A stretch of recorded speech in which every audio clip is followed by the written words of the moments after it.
JPWHUTV. As you can see, Ben the Ulster Hammer has joined us. Ben, how you doing, mate? Good, mate. Thank you. Yeah, how are you? Very well, thanks, mate. Loving the Bubbles t-shirt, by the way. It looks rocking. As you would have seen from the title of this video, this is the live chat discussing the end of the West Ham transfer window. I mean, technically it finished this morning, but it's now the window is now officially closed. So let's crack straight onto it. But before we go into it itself, let's talk. I need to do a shout out to the channel sponsor, 3retro.com. Please click the link in the description below that will take you directly through to the West Ham section of their website, where you can purchase retro kits from the 60s all the way through to the early 2000s, including where is it? I've lost my stuff now. Here we go again, because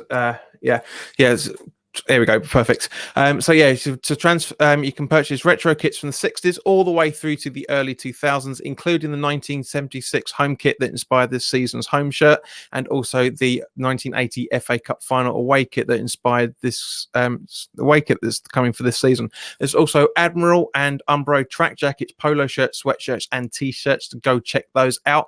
Any purchases that you make through the link in the description below, not just the West Ham stuff, but if you purchase any Liverpool, Juventus, Barcelona, etc. stuff, anything that's made through that link, the first 20 purchases since the affiliation became a thing back in the end of May, will be going directly through to Isla's fight. So go make some purchases and go check those out, guys. So basically, let's crack straight onto it for what we're talking about. As I say, it's just a roundup of the transfer window. Now, obviously, technically, the transfer window opened a couple of weeks after the season finished, but as we all know, Adrian, Carroll, and Nasri were released at the end of the season, around about the time that the official window opened. So first and foremost, as we know, Ben, the Adrian has now joined Liverpool to be their backup goalkeeper. What were your thoughts when it was announced that Adrian was released? I expected it to come because the reason I expected it was I expected him that he wanted to play football, which now would appear is not necessarily the case. I would have liked him to have stayed as our number two, but he chose to move on, and we have supposedly saved money and wages from doing that. So makes sense. That was the thing, mate. The wages were saved. He was released because he thought the club, and quite rightly so to a degree, to be on the 60 grand a week was way too much money for a backup goalkeeper. Yes, you're absolutely right that he wanted to have more game time. Going to Liverpool as their number two is a little bit weird, but at the same point, him wanting to go into the Spanish team, him being their backup for the cups, and also potentially playing in the Champions League as well, is the perfect way for him to cement himself in the Spain side. I mean, it's a shame to see him go, and you guarantee if we get Liverpool in the FA Cup or the League Cup, he's going to be in goal. He really will be. Mark, thank you very much for joining. DJ Blokey, who's going to be the guest on Tuesday night, guys, so check that one out when that comes up as well. And Metal in Both Legs is in the group as well, so good to see you both, guys. So moving on to the next one, Andy Carroll. Now, it was confirmed today that he's having a medical up at Newcastle. And I spoke to a mate of mine who's a Newcastle supporter, and he was saying that he's going to be basically on reduced wages up there, but reduced basic wages, but with incentives. I mean, what do you reckon, Ben, in going back to Newcastle? Yeah, he's having reduced wages, but I think they're hiring 3 new physios as well just to deal with him. So, I mean, it's where he was always going to go. It makes sense. I hope it works out for them, but I just don't see Andy Carroll ever playing 30 even 20 games a season. It makes sense where he's going, but I'm glad he and his wages are out of our club.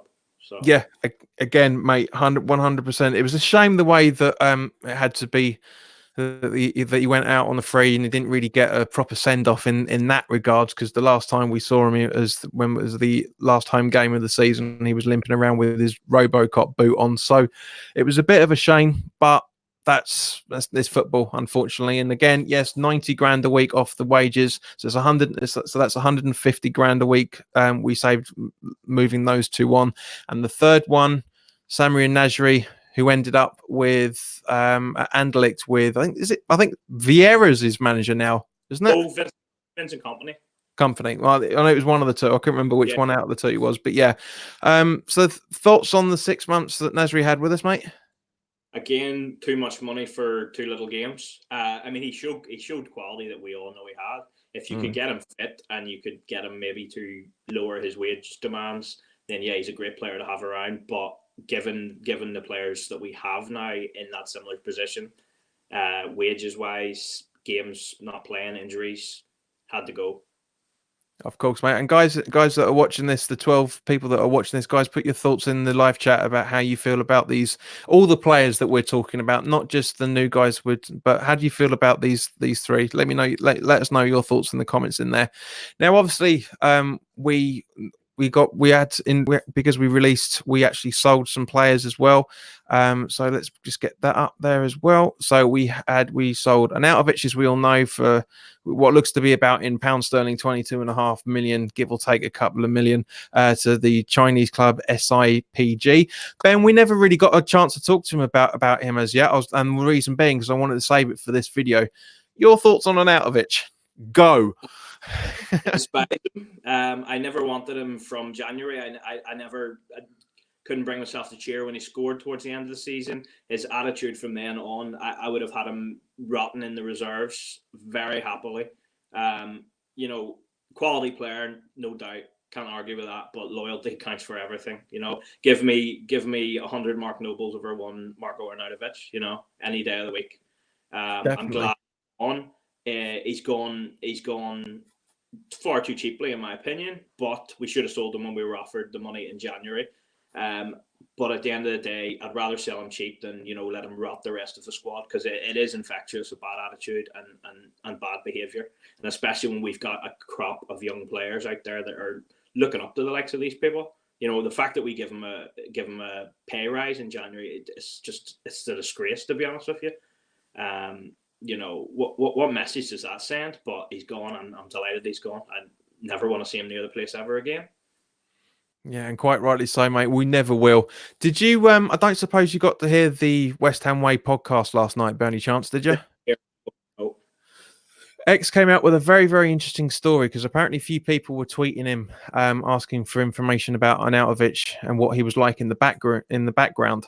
Now, because obviously I'm not sure if you saw it recently, but the one of the former West Ham ladies was saying that he was very disrespectful and quite sexist towards some of the women when they were training in the local vicinity to him, which I mentioned a few weeks back. But the interesting story that X said last night was that there was one game, I think it might have been the Wolves game, when we lost it right at the last knock-ins. That there was a meeting in the dressing room, all trying to find out what was going on. And apparently, now I'm paraphrasing because X doesn't like to swear on radio. Well, you can't when it's live anyway. Yeah. But apparently Arnautovic stood up and say, "It's all your fault, you bunch of cunts," or words to that effect. Anyway, you're the ones that I'm doing my best here. You're the ones being lazy, blah blah. And apparently, it all kicked off, not massively, but there was a lot. There was a lot of posturing, and he called them all lazy and blah blah. And apparently Pellegrini had to come in and interject with that as well to settle everybody down very, very quickly. Now that's worrying right at the start of the season, which kind of which to a degree I can see Arnautovic's point, because at Liverpool we played brilliantly, absolutely brilliantly at the start of the season. We just got turned over by a team that was a hair's breadth from winning the league. And then obviously, to concede that goal in the way that we did, I know a lot of people still blame Sanchez for it, because he was partly his fault. But at the end of the day, when you've got 11 people out there, you've got to be defending as a team and not playing around as individuals. And I get it. I understand why Arnautovic was annoyed, because I would be. I wouldn't have quite put it in the same way that he did. But at the same point, it just shows how much of a cunt the guy is, and how up himself he is, and as you say, mate, quite rightly so. The reason why we got rid of him, and it's paved the way for better players to come in, which we'll come on to in a few minutes. But also, again, 120 grand a week off the wages since January. So that's obviously since middle of June, if I remember correctly. But yeah, he got an extra 30 grand a week payment on that, and yeah, stupid. Next one, Sam Byram for $750,000 at Norwich. So what do you think? What were your thoughts for Byram for the 3-4 years he was with us? I don't think he was going to make the grade. Is the truth. Couple of good games. He absolutely loved the yellow card. He was a cert for that. He's to me, he's championship right back, and a decent championship right back. And in my opinion, a decent championship right back should command far more than $750,000. You know, we should be getting 2.5-3 million for him. You know, that we seem to sell players far too cheaply.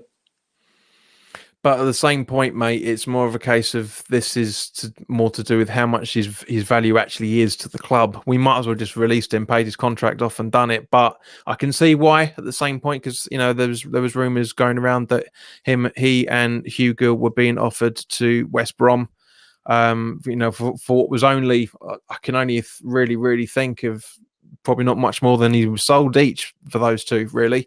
Bit of a disappointment, because I loved him. I thought he showed a lot of promise.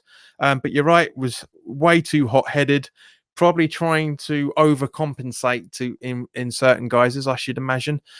Nick so far has said windows closed, happy with our window. Good, I'm glad you agree there, Nick. It's fantastic. Thank you very much for your comment on the preview of the City game, mate. I'm glad you enjoyed the new intro.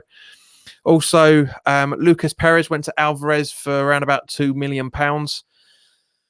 Wasted opportunity here, or just a play we should never have bought? A little of both, to be honest. His goals to games record, including the fact that most were subs, it's not actually a bad. I think it was 6 and 16, something. Not, don't quote me, but which isn't that bad. So again, I'm not devastated that he's gone, and we'll get into who we've brought in later, and I do feel they're better. But I think 2 million. I think again, could we have pushed to try and recoup at least what the 4 that we paid? You know, you're not gonna. It was clear. It was clear to the buyer that the club didn't want him, and that he didn't want to be there because he wanted to play. So maybe you're not gonna get more than the 4, but you could get close to it. I would have thought 2 million's. What does 2 million buy you today? Well, I'd say if we're going to go on Hammers chat terms, I'd say it would be a quarter of Balbuena. Because he was about 8-9 million, wasn't he? So, but yeah, I feel sorry for the bloke. I really, really do. When he came on, he was very inconsistent. There was a lot of times where I thought he could have played better. But at the same point, you could see his movement. He wasn't reading the game to the level we needed him to, but you could see his movement. We could see what he wanted to do. And yeah, I feel sorry for the bloke. I'm glad, because I always used to call him I can't remember. Was it Perez? I think because they're trying to get the pronunciation right. But so I'm glad from that side of things we don't have to talk about him ever again.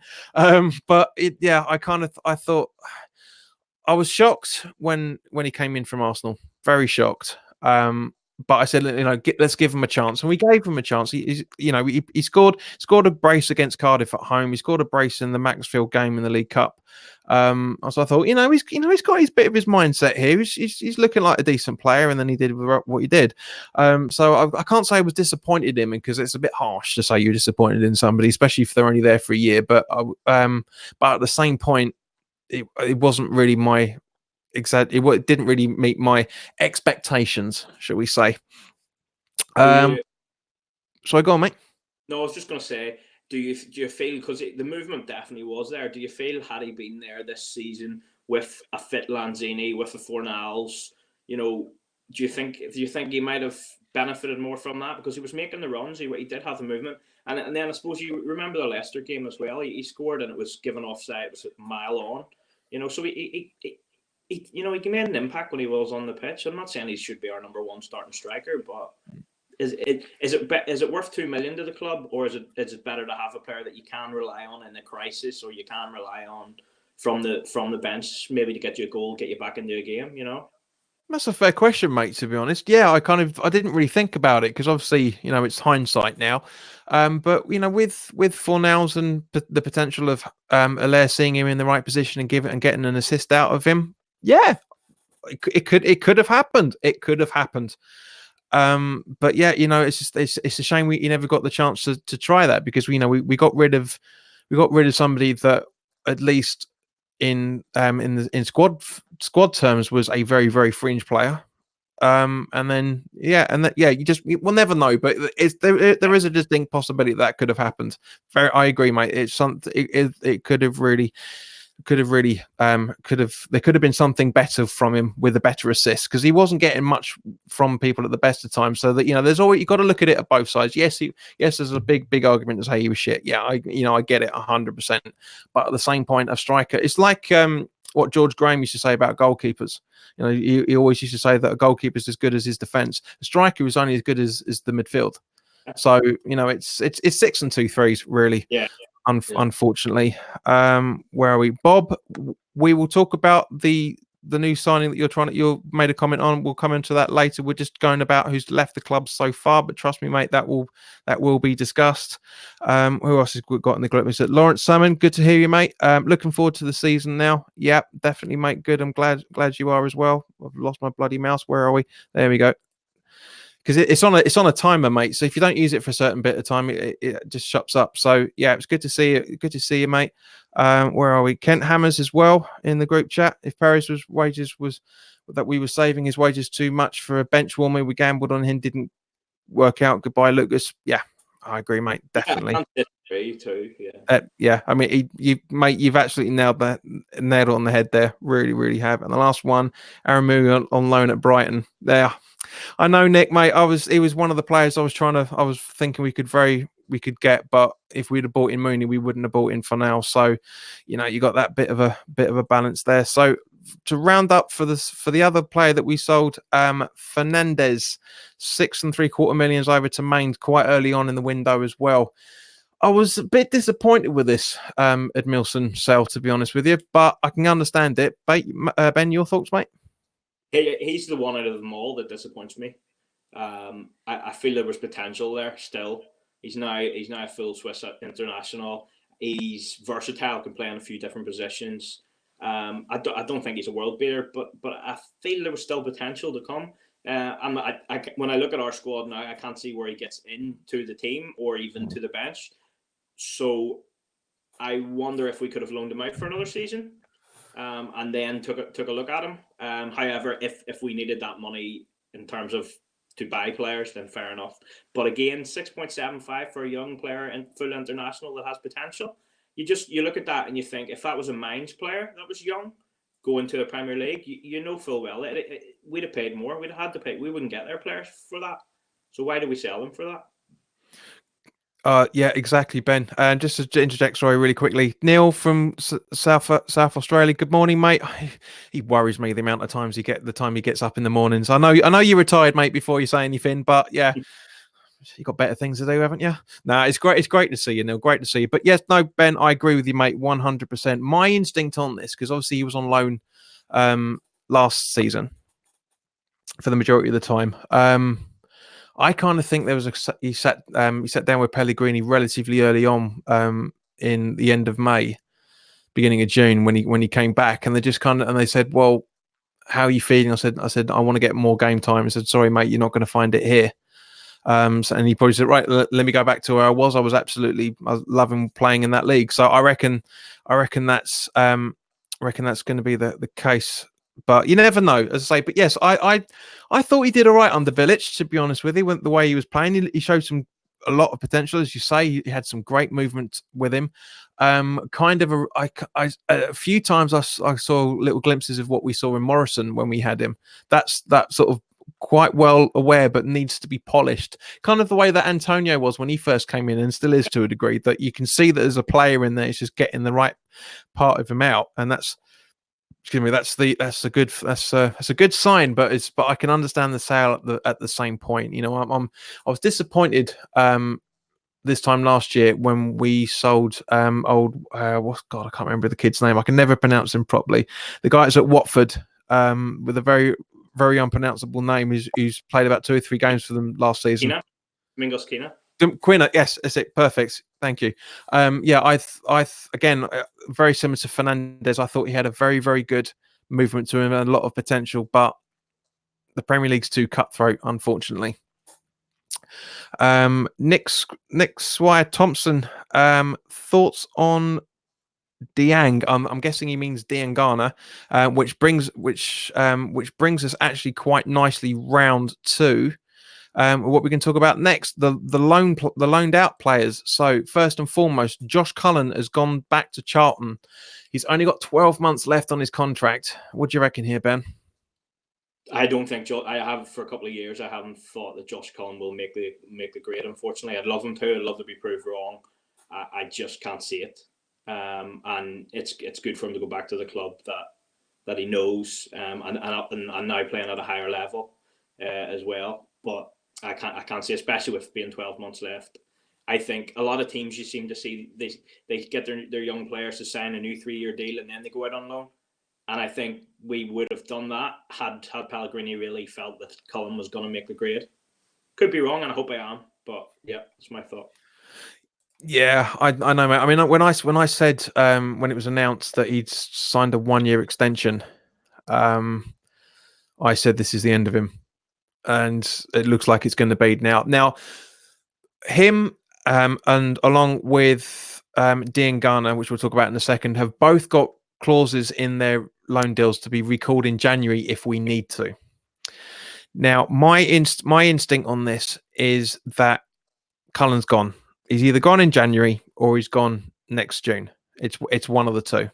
It's going to be one of the two, and it's a real shame. But yeah, again, he very very talented player, but doesn't have the chops for the Premier League. Will he do well with Charlton trying to sort themselves out in the Championship? I reckon so, 100%, definitely. Which brings us on nicely to Grady Diangana, who's gone on loan to West Brom, so he'll be playing under Bilic again. Your thoughts on Grady? Grady really impressed me in pre-season, especially the Hertha Berlin game. He's young, he's hungry, he's tricky. I feel like he's improved since he first came on the scene as well, and I think this is going to be a perfect move for him. Get out there, play some football. Needs to bulk up a little bit. Playing will help him do that. Become more a polished article. I have more hopes for him than Cullen, put it that way. I'm not saying that he's definitely gonna be the next star to come through the academy, but he has potential. And when you look at our starting team, there's not a chance. And then when you've got the likes of Antonio to come in as well, he's just not going to get enough football, and he's just going to stagnate if he stays with us. So it's a good move, and I'm pleased to see him go there, especially with under Slav, who I like, and I feel he can learn there too.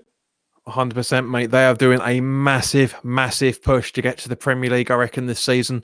Where is it? I just saw that. Is he delete? I think he's deleted his message. Yeah, he has. Bugger. But he was. I know you go. Yeah, Bob Pope has actually summed it up right up. Completely right. Not strong enough. I agree with Nicky what he said when they did their expectations for the coming season on West Ham Fan TV, where Nicky said he thought Diangana was going to be the most improved player this season. And then 2 or 3 days later, 4 days later after that video was done, he goes off to West Brom on loan. It's always the way it happens, unfortunately. But yeah, I see a lot of potential in that boy. A lot of potential. He just needs to, as X has said on quite a few occasions, he's the sort of player that lacks in confidence. He's got the ability, but he just needs someone to wrap his arm around him.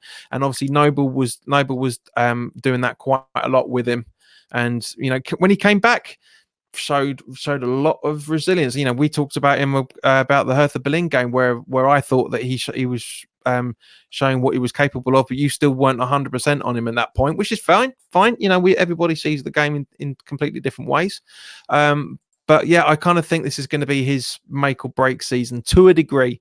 Get your chops down in the Championship. I guarantee Slav, if he's learnt from the problems he had previously, will be a bit more forthright with him and just say, look, you need to get yourself down the gym, pump yourself out a bit. Don't go Mikel Antonio level. We don't want to see you. We don't want to see that, but we just need to see somebody, because he's obviously, they are Olympians, for lack of a better way of putting it, in the Premier League. They are pretty robust, so he needs to bulk himself up and the best way to do that while you're playing football is being down in the Championship. You get the best of both worlds out of that, as far as I'm concerned. And the last one to talk about, the token gesture from January last year, Jordan Hugill. Your thoughts on that, mate? What can you say? What was he ever doing there? And we'll keep it longer than 4 letters, that's for sure. Yeah. He never should have been there, and the fact that we couldn't even get a buyer speaks volumes. He's an average at best Championship striker, and that's where he's going. And the one thing is, I've seen people criticizing him because he could have gone on a permanent, but it would have been, I think it was to Preston or Wigan, but it would have been reduced terms. I don't blame the fellow one bit. West Ham offered him a contract, stupidly, and they've offered him the wages, and he's a player of his ability. He's never going to make those wages again. So, but I wouldn't necessarily, say no to that. Just to please a club that kind of promised him things and didn't deliver. I kind of get the feeling that David Sullivan has a weakness in January, because he did that ridiculousness for Arnautovic this January, just gone, and the previous January they bought in Cullen because they bought in Hugill because they thought we were going to go down, and and that shows you how much faith they had in David Moyes, which, by the way, David Moyes' son or son-in-law, one of the two, is Hugill's manager. So it's worrying that ever took place. Right. I mean, it was good to read that Hugill scored on his debut for QPR. Very, very good. I'm happy for the bloke. I kind of think he's probably gonna do a little bit better with QPR than he did with Borough. QPR style of football suits him a little bit better than Tony Pulis' boring football. But I think he's going to do. Kent Hammer's agreed with me 100%. Panic buy 100%. Lawrence, your question about Pellegrini is going to be answered at the end of this, because we're talking about the summer. We're talking about the deals that have happened already. But yes, we will definitely come to that. Now, the crux of it, the one thing that's going to spark a very, very interesting debate, probably between ourselves and also the guys in the group chat as well, is the people that we've brought in. Now, let's start off with the first 2 that were officially announced. Roberto, on a free after he left Espanyol, and Martin, David Martin. I got his name right this time. I kept calling him Alvin Martin's boy, but yeah, it was. And both of those in from, we got our number 3 goalkeeper from Millwank. Now, your thoughts on the 2 backup goalkeepers first and foremost? I can understand why Roberto was brought in, and the good thing about it is let Nathan Trott go out on loan as well, who I have high hopes for. I'm not going to judge Roberto on pre-season only, but let's just say I'm not exactly filled with confidence of him being on the pitch. Hopefully he will grow into it and get a bit more used to it, but I'm a bit worried. I wouldn't be doing cartwheels over signing him. Martin, it's sentimental as much as anything. If you ask me, I can't see where he plays at all. So don't really know a lot about him as a goalkeeper. But yeah, there you go. Yeah, I don't think we'll ever see him, mate, to be 100% honest with you, unless, as we talked about last week, unless both goalkeepers are injured. I don't think we will ever see him in the cup or the league at all. Another sentimental signing, 100% agree, definitely. Don't have an opinion on Martin, to be honest with you, because he didn't. We only saw him a handful of times. Yeah. Roberto. Tom made a very, very good point when we talked about him on Tuesday night. He said, Adrian is error prone. I mean, everybody's error prone anyway. Yeah. But he made a very good point. That is it something that the Spanish goalkeepers are prone to do? that they're going to piss around with the ball. I mean, we'll only wait and see when it comes to that. But yeah, that's another thing we didn't really talk about when we spoke about Adrian, is his love of keepy uppies while the game was going on. I really, really hope he doesn't do that for Liverpool, because they will absolutely, the cop will absolutely tear him apart if he does that stuff. And they think that they had problems with their new goalkeeper last season. Jesus Christ. Well, them a few goals. I don't think any of us will complain too much. No, agreed, mate. 100%. Yeah, it'd be great. I'm if he does get the old, if he does get a few own goals at the start of the season, I'm sticking him in my fantasy league. I'm telling you, I'm going to do that. And also next, right? So the players. Let's do it from value upwards, okay? Because I know a few people are going to want us to talk about the two new guys over the 24 hours, which are ironically are the first ones we actually paid any money for. Cardoso for 2.7, well, it's about 2.8, 2.9, so about 3 million euros from Boavista. I ain't got a Scooby about this bloke. Do you know anything about him?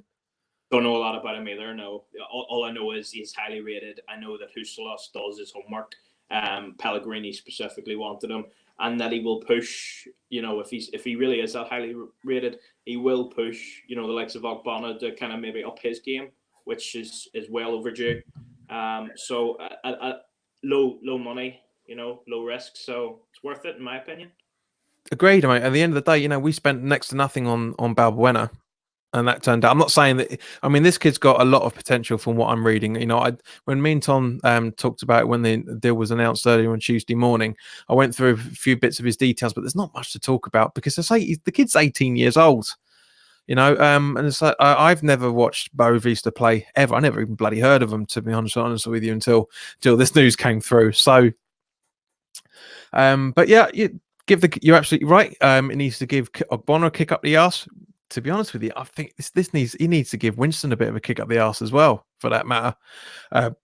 It's good to see that Winston is training normally, because the last couple of weeks he's been training with the medical staff in and around with the starting 11 anyway, the normal squad anyway. So it's good from that side of things. But yeah, we needed somebody young and hungry to give, well, basically all four centre backs really a bit of a bite up and kick up the arse. Next one, the guy that was announced this morning, even though it was signed quite late last night. Ajeti for £9 million from Basel. I think there's give or take it's been between 8 and 9, depending where you're reading. On a 4-year deal with a 2-year extension, or a 5-year deal with a year extension. Again, depending on where you're reading. But either way, we've got him for potentially a maximum period of 6 years. 22-year-old. If I remember correctly, I think he's left-footed, because most of the players we bring in have been right-footed. But I think he's left this time round. This guy, again, I haven't got the slightest idea about him in any shape or form, but I do know that he was linked to quite a few teams, and I'm quite glad that we got this over the line, because I mean, Ben, I don't know if you know 100% what was going on with this, but he was also linked to West Brom for quite a while and Watford, and apparently they had put in the bid. And Basel had accepted the bids from both squads. So I'm guessing that's right. I'm guessing Dave Solomon, shit, right? We haven't got the money. We'll find it from somewhere. Let's just get it over the line. I'm sure we do have the money, because there was budgeting for wages. Now apparently Ajeti is only on 30 grand a week, give or take a few quid. So maybe they were going to offer him a bit more than that, and they've reduced it in order to get the money available. So, but as I say, I mean, do you know anything about this guy from Basel?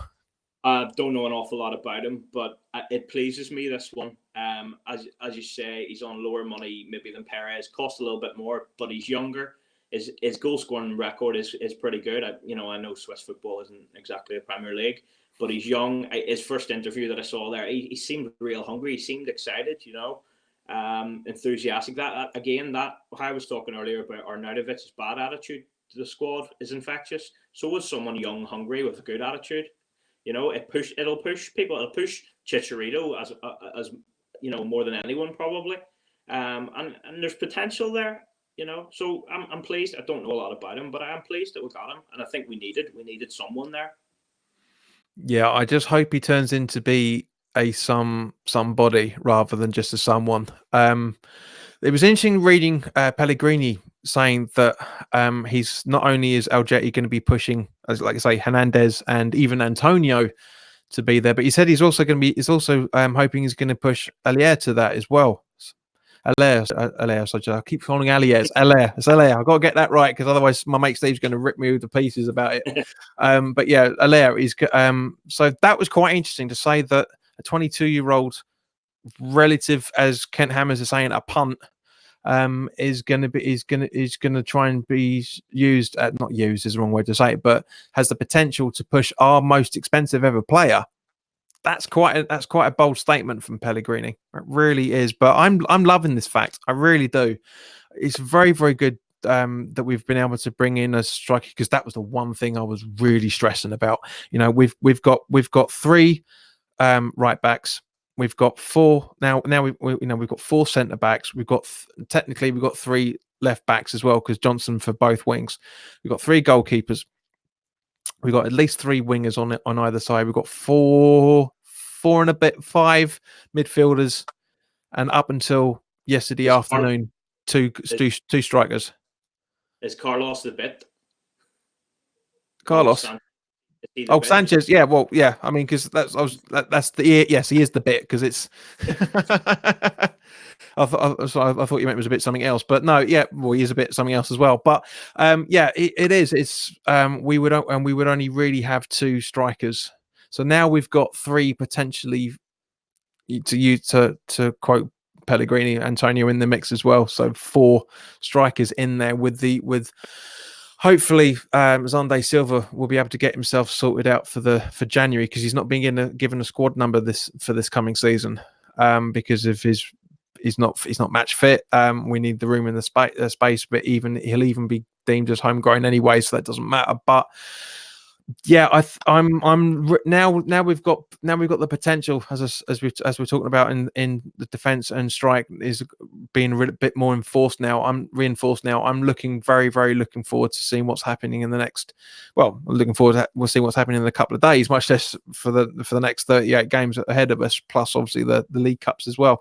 Now, of course, the FA Cup as well. Now, turning to Pablo Fornals, 25.2 million from Villarreal.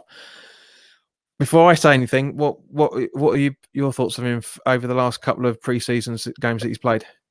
I'm very excited about him. I think the price, I think we got him at a steal, to be honest, as well. Based on pre-season, I like his movement. He's always available for the ball. He does a simple thing.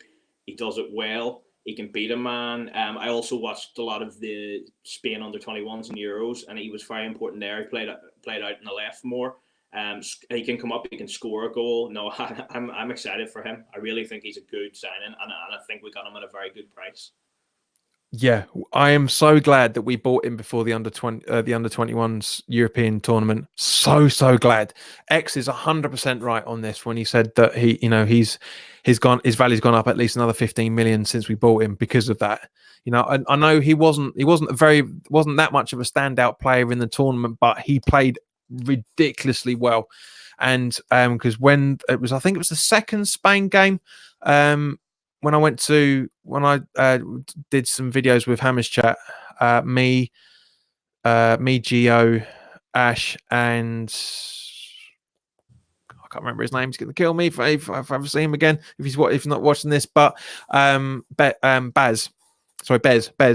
So the 4 of us were sitting in the one of the bars in Westfield, and they had the game up, had the video up, and we were just sitting there going, "Jesus Christ, this kid's got movement." Absolutely impressed, because obviously at that point he was playing alongside Sebelios as well, which we were linked to at one point, very, very shortly, but we were linked to, who's gone to Arsenal now, if I remember correctly. Yeah, those 2 absolutely impressed us. So I've got a funny feeling, just to go off a subject just very, very quickly, I've got a funny feeling if Sebelios doesn't play in the way that the Arsenal team and the Arsenal fans expect him to play, I reckon the Arsenal fan TV are going to start calling him silly bollocks. I say it now. I put it here now. I guarantee if he ever has a bad game, Arsenal fan TV are more than likely, because I don't know the guys, but I wouldn't be at all surprised if his nickname in the Arsenal group in general is silly bollocks. I wouldn't be at all surprised. But yeah, I'm very, very interested into seeing what Pablo can do for us. Him linking up with Lanzini over the last couple of pre-season games has been mouth-watering, to say the least, especially against the German side. And last but by no means least, Sebastien Haller, 36 million plus add-ons from Frankfurt. Your thoughts on the signing and how he's been with us? Oh, I'm very, very excited for him. He's the one out of everyone. I feel like with him that we finally have a good number 9 that we can rely on, can score goals. But he's not just a number 9. You know, he's a footballer. He can hold up. He can bring people into play. He's not afraid to assist, as we've already seen.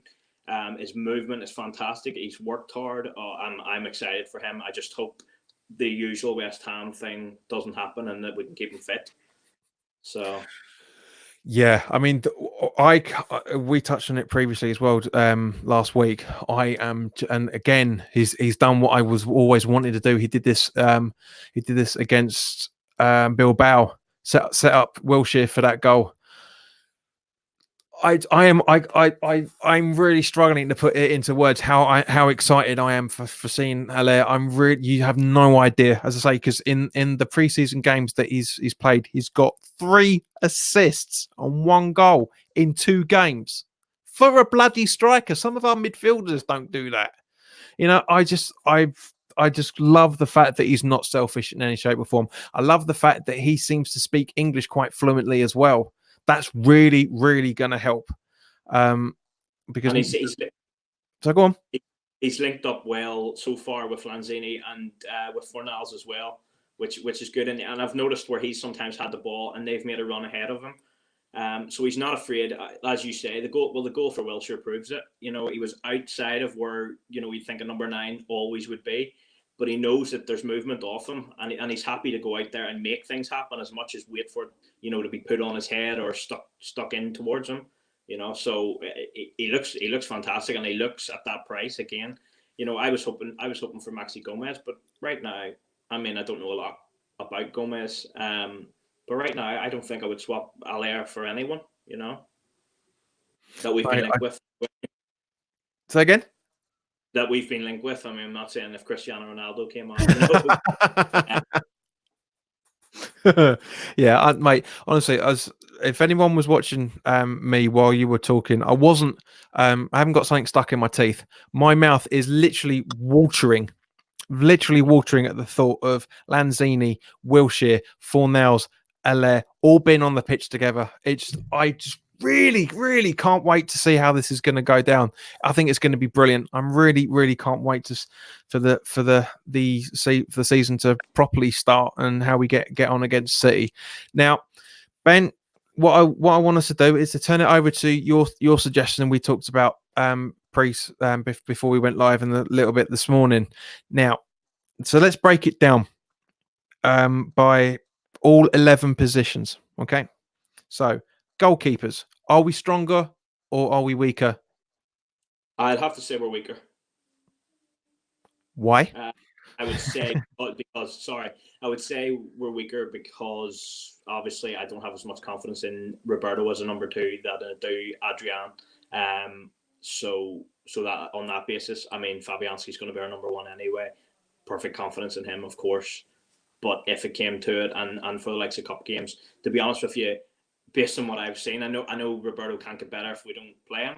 But based on our first League Cup game, right now I want Fabianski in goal because I want us to take the cups very seriously. So, yeah. I kind of agree but disagree at the same point, mate. I get it 100%. Yeah, I'm not very convinced by Roberto, but at the same point, it's pre-season, okay? Because he didn't have that much game time that you would normally expect a second to do. I mean, he did from one point of view because he was in cover while Fabianski was on, taking a bit of a respite before coming back from the Poland team, but I do think we're stronger. And the reason being is because we've got 2 goalkeepers that potentially, and I say potentially because Roberto's yet to prove me right or wrong on this at the moment, but potentially could be a very, very solid goalkeeping trio. Now, as much as I love Nathan Trott, and it broke my heart that he was injured before being able to get his first league game, I felt really, really sorry for the bloke. Now, obviously, there's a lot of talk about him as being a big potential in this as well. But just for having Martin, who's didn't have the best of seasons at Millwall, to be fair to be fair to the bloke, I just kind of think that we are because we got Martin in instead of Trott as a number 3. That just for me just edges it just a tiny little bit. There's a guy that's got proper league game experience. He's been around a fair bit. He was at Liverpool. Let's not forget he was being trained by some of the best training keepers in the world, which is one of the reasons why our current goalkeeper is who he is, because he was at Liverpool a few seasons ago. So it's very, very good, very good. But yes, I share your trepidation on this, mate. I really, really do. Right. So right back, are we stronger or weaker? Yeah, I feel we're stronger. And I think the reason that we're stronger is based partly on the end of how Fredericks finished last season, and he really kind of got the grips with Premier League and got experience. And I also think he emerged a little last season, but the real emergence of Ben Johnson this preseason, that makes us a lot stronger, because there's not a massive. I would start Fredericks, but Ben Johnson's, there's not much. He's not far behind at this stage, and then you have the experience Zabaleta to come in as well. I suppose the only way that we would have been not stronger is that Zabaleta has another year, on him, but he'll not let you down. So no, we're stronger in my opinion. Yeah, definitely. Fredericks, even though I said that I in my predicted City preview video when I did this predicted starting 11, I said that in my starting 11 I'd have Fredericks at right back, but I just think Zabaleta's brain is going to be more important than Fredericks' legs quite a few times this season, and City's going to be one of them. I know he's not the fastest, and we need a fast right back because they're a counter-attacking football. But at the same point, we need somebody is going to know where they're going to go and get there before they even realise they're getting there themselves. And Zabaleta is much better at doing that than Fredericks is, because obviously Fredericks has only had one season in the Premier League. He had standout seasons at Fulham as well, of course, which is the reason why we bought him in when his contract ran out last season. Season before last, now I should say. But yeah, it's we're looking good. We're looking good. So both centre back positions. Are we stronger or weaker in your opinion? Yeah, I think we're stronger. We're stronger because, and hopefully he stays there. We've got Winston Reid back in as a squad member. He's not going to start. But we've got him back in. Hopefully he's able to stay fit. So we've got, last season we just basically had Ogbonna to call on. Now we have him, and we also have Cardoso to call on. So we are stronger. And I think the biggest reason why we're stronger is Issa Diop has now had a full season and another full pre-season of Premier League football. So he's got the more experience, and he's going to be stronger for that. So yeah, we're stronger. Yeah, definitely. I agree, mate, 100%. I just want Balbuena to just calm down a little bit, because I still think he's trying to over-impress a couple of times. For example, what was it that was it the first Hertha Berlin goal where we were talking about where he slipped over? Happens to everybody, absolutely happens to everyone. But in pre-season, you can get away with that. If he does that stuff against City, we're in trouble. We are absolutely in trouble. Yeah. But yeah, you never know. You never know. But because of that, I don't think we're in any of better position than we were this time last season in terms of the centre backs. We got better selection. Don't get me wrong, we've got better selection there. But 95% of the time, it's going to be Balbuena and Diop for this coming season. No, there's no argument to that. There's with it unless there's a big injury again, then yes, that's the thing. But it's just I just kind of think, well, basically, I want to see how Cardoso does first before, because we know how the other four play. We know that. Bringing in an unknown quantity. It's basically Schrodinger's cat. You don't know until you take a look on what's going on. If we brought in a centre back that I knew about, like for example, we'd have bought in Gary Cahill. I can't believe the transact that where he's gone is ridiculous. But it's just then I would have thought that would have thought in using Cahill as an example that we would have been stronger, albeit with somebody we can't rely on for long term. Whereas Cardoso has the potential to be somebody that we can rely on long term. But yes, we are just a little bit stronger than before, but not by much. So left back, stronger or weaker? We're just the same, really, aren't we? No one new there, so. Masuaku would be my number one left back, and then we have Cresswell. So we're just where we were.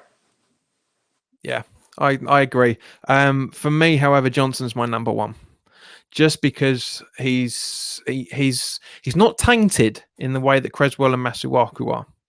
Masuaku has played very well when he came back. He's looking a lot more defensive minded from what he did in the Africa Cup of Nations, or it was that, yeah.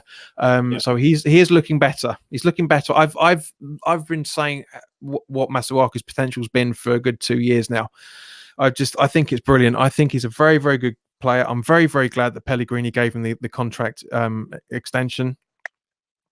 And kind of the same way that, which we'll come on to in a few moments in the terms of Lanzini, is that basically, right, I've got faith in you. Go out and give it to me to show me that you're going to be right on that side of things. Now, this is the crunch point.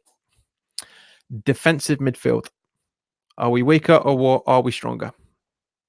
I think we're the same as we were, and I would like us to be that little bit stronger.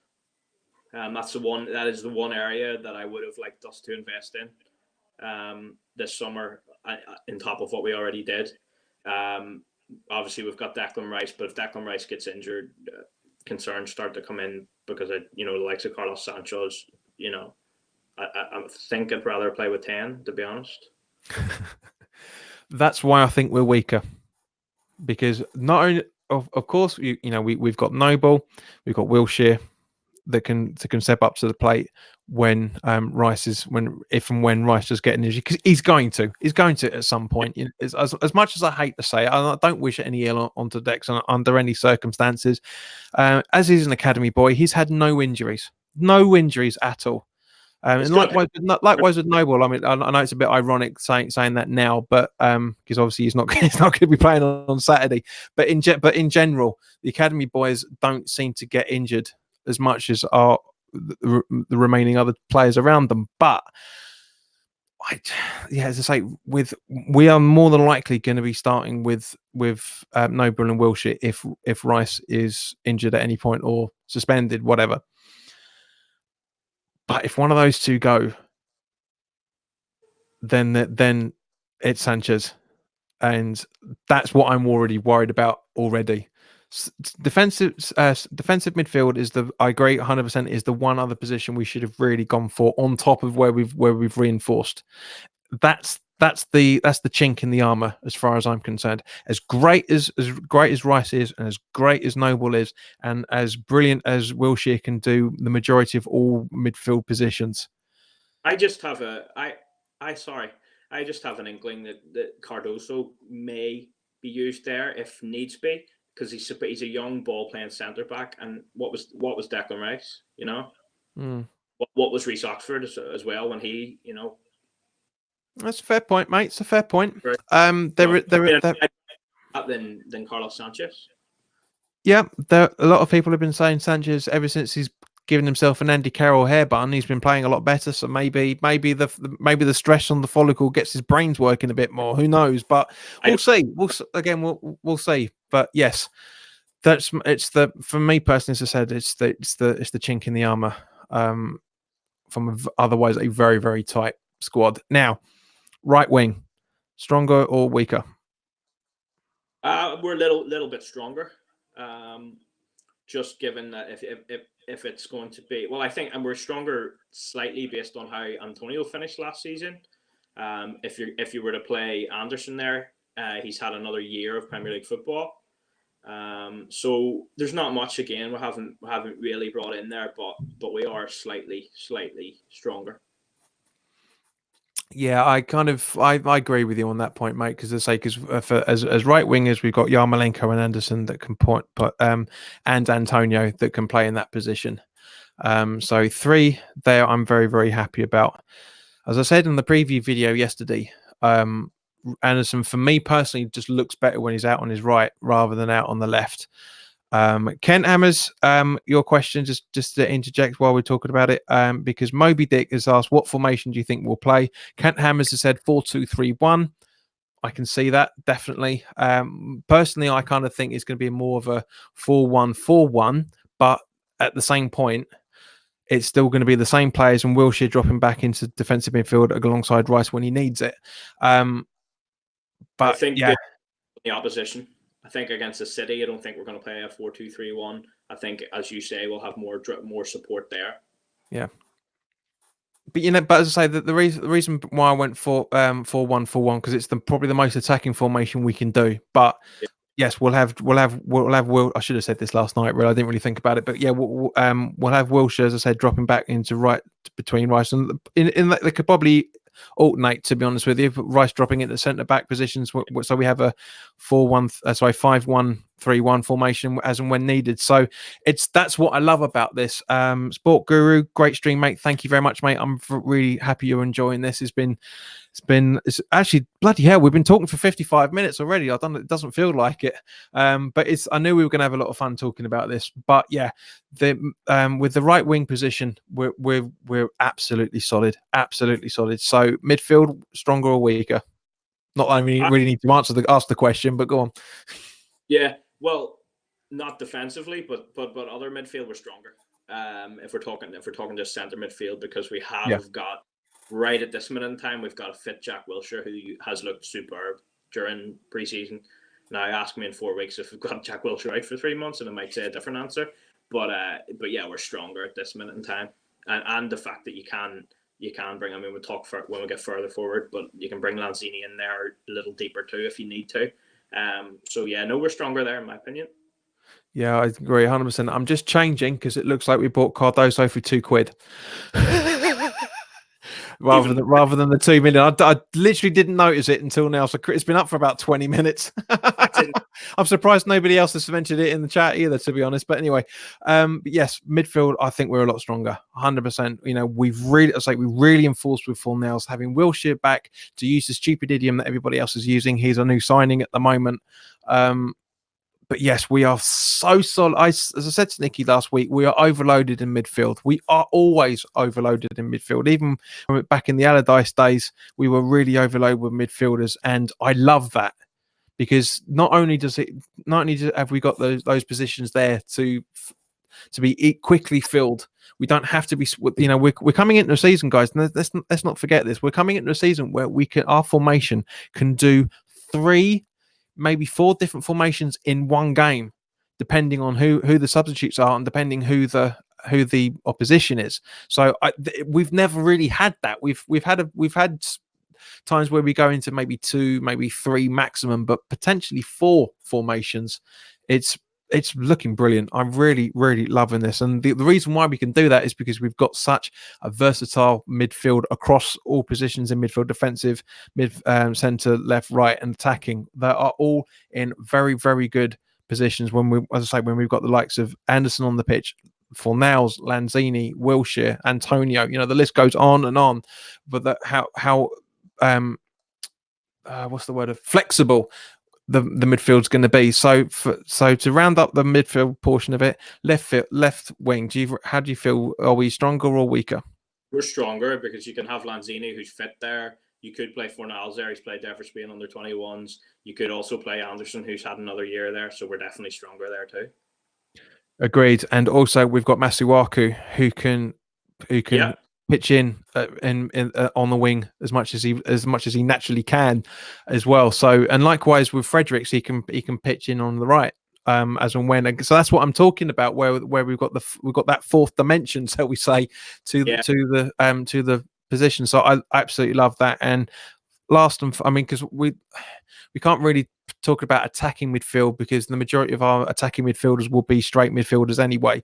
So the last one is the centre forward stroke striker, depending on your age and your opinion on things. Are we stronger or weaker? Much, much, much stronger. You know, you've got as we've already talked about, Haller, how good he is. We've got him there. We've got Andy Carroll out the door, who may as well not have been there, and we've got a young, hungry striker that we've talked about earlier that's come in there. So we're stronger from that perspective. We've also got Chicharito, who probably leave in the summer, but his attitude has been good, and he'll score goals. He'll not play much, but he will score goals. And then you've also got Antonio, who's looked good in preseason and finished the season strongly. I don't think he is an out-and-out striker, but he can come in there and do a job for you as well. So no, we're very much stronger there. Yeah, agreed. Antonio's more the attacking right wing sort of striker in that position. Really, I still maintain. I've been saying it for donkey's years, ever since we signed him. He is a natural centre forward. But he's better out on the right side of it, kind of like what's his name? Names just jump in and out of my head when I'm talking about things. Walcott, exactly the same sort of way. Not as nimble, well, you know, for obvious reasons, because he's a fat cunt. Let's not mix two words about it. But no, he's not. He's trimmed. That's the funny thing about Antonio last season. He bulked up, he trimmed down, he bulked up, he trimmed down, and he's been doing the same thing again. He's a bit more leaner and sleeker this season, so hopefully he stays that way. But you know, it is. He reminds me of a lethargic Walcott in a lot of ways, except when he's in the box and he just turns into the Undertaker. When he's in the box, he barges people left, right, and centre, as he did for that Hertha Berlin goal. That was. If you ever want to have a 5-10 second video of what Antonio does, it's that goal against Hertha Berlin. It's just it sums him up right there. That massive power that he uses to force his way in and get himself some space. Or the goal. Mm-hmm. Or the goal at Spurs last season. I mean, I mention it just because I enjoy saying it, but those defenders were not getting through him, you know, to get back on it, and his finishing isn't normally as clinical as that, but it was perfect. That he's powerful, he's fast, you know, so he's an asset, you know, whether he's played on the right or whether he does play up front. He wouldn't be our starter up front, but he can give you something without a doubt. Yeah. Definitely, mate. I'm trying to find. Oh, here we go. Lawrence's question. I said I was going to come to it at the end, so here we go now. So, Ben, you can see the pop-ups at the bottom, can't you? Yep, Okay, so I'll stick this up. But for those that are listening to it rather than reading it, I'll just read it out. Do you think Perez will get a contract extension if we don't get above 8th in the next 2 seasons? And would you want him to stay? Now that. Quite lightly, I remember this, Lawrence, because this is the point. This is exactly what I wanted to do. This is actually, for me personally, this is 3 questions in one of my own and 2 of Lawrence's, obviously. Now, Ben, first and foremost, with the players that we've got and the teams, the other 19 teams that we're going to play twice this season, where realistically. Now, I know where we all want to finish, but where realistically, do you reckon we're going to finish? 8th or 9th is what I'm thinking. I think that some of the teams that were just Everton, the likes of Everton and Wolves, they've invested well as well. We have invested well, but we were a little bit behind them. You know, so I feel that we're still going to be a little bit behind them.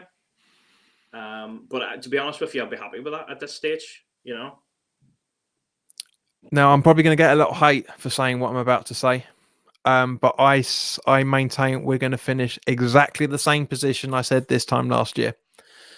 10th, no higher than 9th maximum. Now, because that's obviously your lowest number, we're kind of in the middle on a meeting in that. But I know a lot of people are going to say, oh, yeah, we should be pushing for 7th, and we should be pushing for 7th. I'm not saying we shouldn't be. I just personally think that we will finish 10th, maybe 9th, because I'm not reading into all the hype that everybody is doing because of Pellegrini's history as being a manager at the top level. That he's never not qualified for Europe until he came to us. I mean, that's a West Ham thing there and then. But I really do think that we are going to finish around about the maximum position of ninth, realistically. Of course, I want us to finish in the top 8, 100%. I'd love it. I'd love us for us to not to get too Kevin Keegan on it, but I would love us to finish no higher than 7th. I would love it. It would be brilliant to try, because I was talking to a couple of mates of mine before and after the Bilbao game in the pub, because two of the guys I know went to majority of the two. One of them ordered it, but a couple of them went to all of the Europa League qualifiers that we did in for both seasons. And I said how much of a great time they had and how much fun it is to do. And for that, on that reason alone, that's the reason why I want us to. Everybody wants us to get back into pushing for 7th. But at the same point, you've got where are we?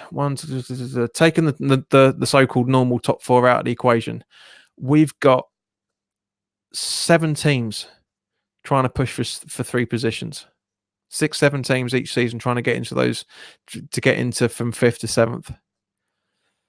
It's mathematically it can't happen to everybody. We all want that, and of course we do. We want a European Cup run, but I would love, more importantly, to finish in a decent position in the league, where we're like, for example, we finish 15th with 9-10 points clear of the drop, and we get to an FA Cup final.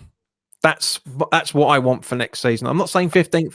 It'd be nice, obviously, to finish, but as long as we finish with where we don't have to be worried about that. I want us to get through a cup run. For me, because we literally haven't won a cup, with the exception of the playoffs and those soppy pre-season friendly cups. We have not won a proper League Cup. Sorry, we have not won a proper cup since literally 4 hours before I was born. 3-4 hours, whatever it is. My mum, when I was growing up, because I was born on the day we beat Arsenal in the FA Cup final. The older I was getting, the longer labour seemed to be for her. So I don't know the exact times of what it actually was, but at some point on that day, I was born after we won the FA Cup. Yeah. So that's more important. Now, bearing in mind it's mine, and also the anniversary is my 40th next year. I want that 40th to be something a little bit special. I want us to have an FA Cup final. Of course, I want us to win it. It'd be great for us to win it, but but it's scary that we've gone this long. I mean, in 1981, we got to the League Cup final and were beaten by Liverpool. That's the closest up until 2006, which I won't go into. That we got over 39 years, and it's horrible. I just want us to have a bit more to it. So, Lawrence, apologies, mate. You know what I'm like. We go off on a bit of a tangent with stuff. So, coming back to your first question. So, Ben, do you think Pellegrini will get a contract extension if we don't finish above 8th the next 2 seasons? Yes, I do. I think the big picture, long term, Pellegrini, I know obviously he's not the youngest, but I think you can't base it totally on 3 seasons, which it would be. And I think getting us to 8th and the football that we're playing and the type of players that he's been attracting, he's taken us forward, and I think Pellegrini would continue to take you forward. So yes, I do think he would. Cool. Agreed, 100%, and likely, and because let's be honest, I hate speaking in hyperbole and everything, but let's face it, he has been since possibly John Lyall. I think he's been one of the best managers we've had for a long time. Not even talking about his reputation, just how he is in press conferences, how he is when he talks to the players, how he is when he's on the pitch, pitch side, barking out instructions. 80% of the time he makes the right substitutions. And Lawrence, and to come around to the second question, would you want him to stay? I'm guessing that means at the end of his current contract. Yeah, both of us do. We've kind of answered that already anyway. But yes, that is definitely our objectives for the coming season. So, guys, thank you very much for putting up with the over hour that me and Ben have been prattling on about this. But there is. I didn't honestly think we would have this much to talk about. Because it was very surprising that we brought in these two players so late in the day. I thought it was just going to be we were going to talk about those four, and that was it. But it's good that we've brought in just over half of the league, the squad formation, so that's fine. So guys, thank you very much for your time. The subscriber count is we've had 2 new subscribers by the looks of it, so thank you very much for that, guys. We're now on 951. It's absolutely mental that we've been able to really smash the 900 target before this weekend. So Greg Wilcox and Bob Pope, thank you very much for subscribing, and they've obviously been watching my channel quite superbly over the last few days, because I've been saying to people, turn off your privacy settings when it comes to your subscriber count, because I need to see who that 1,000th subscriber is going to be in order for me to say to Dean, right, you need to do this plaque because X, not literally X. Well, it'd be quite nice if X actually was the 1,000th subscriber. It'd be quite cool for that. But whoever the 1,000th subscriber is going to be, I need to say that person, and that when I find out. So guys, you need to let me know. You really seriously tweet me to say you've subscribed. Go on the Facebook group to tell me that you subscribed as well. Talking of the Facebook page, as I said in the last night's video, I will be rounding up the JPWHUTV Fantasy Premier League league every Monday night around about 8 o'clock every evening to sum up. Obviously, this coming Monday is going to be a piece of piss. I'm just going to say who's finished where and what points. But I'll be rounding up every single week. Obviously, if there's a Monday night football, then that will have to come probably at some point on Tuesday. But as I say, so if you're not already a member of the Facebook group, click the link in the description below, guys. But thank you very, very much for all your time and your patience in watching this. So if you want to contact me on social media, you can follow me on Twitter, Facebook, Instagram, and FanVibe, all with the same username, JPWHUTV. As I say, guys, if you're new around here and you like what myself and Ben are doing, then please consider subscribing if you like the content, and hit the notification bell to get to know when new content is being uploaded. Also, please click the like button if you like the video. Click the dislike button if you don't like it, and let me know in the comments below why you don't like it. I'm hoping everything's all right now. But yeah, put your comments in the comment section below for the replay of this, guys, and share this content with anybody that you feel may want to watch it and isn't aware of the channel. So guys, everybody in the live chat, thank you very, very much for interacting. Eric, Mark, Lawrence, Moby Dick, I didn't even see your name pop up. Wow, that's a brilliant. Neil, thank you very much, mate. Nick Swire Thompson. Apparently, I'm the only person ever on YouTube to correctly pronounce his name, so I'm happy with that. And who else have we got here? Just so we got Sport Guru. We mentioned Bob Pope. Thank you very much for your subscribing. Kent Hammers, it's great to have you guys back. You've been coming into pretty much every live chat recently. Ben Davis, apologies, mate. I've only just literally seen your comment, and I think he's made a very, very good point here. Can't honestly see us finishing above Arsenal. Yeah, I agree. Definitely. It'd be nice if we can. That will shut them up for a few years. But yeah, I really, really can't see that. And I think that's pretty much everybody. I can see you shaking your head as well. So maybe Kevin Dubois or Dubois. I'm guessing it's Dubois. Thank you very much for your comment there, mate, as well. Good to hear from everybody. I think this has certainly been one of the longest in terms of watchers, because there was 40 odd at one point. It's all now gone down to 17 because we're wrapping things up, and we're not talking about the main subject anymore. But yes, thank you very much, guys, for joining in. It's been an absolute pleasure talking with you, and we will see you. Both myself and Ben will be doing a live reaction when I get back from the London Stadium on Saturday. Obviously, because it's a 12:30 kickoff, so it's probably going to be around about probably 4 o'clock.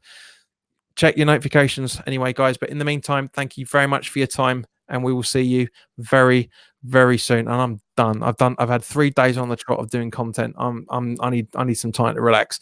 Thank you very much, guys. See you all very soon. Thank you.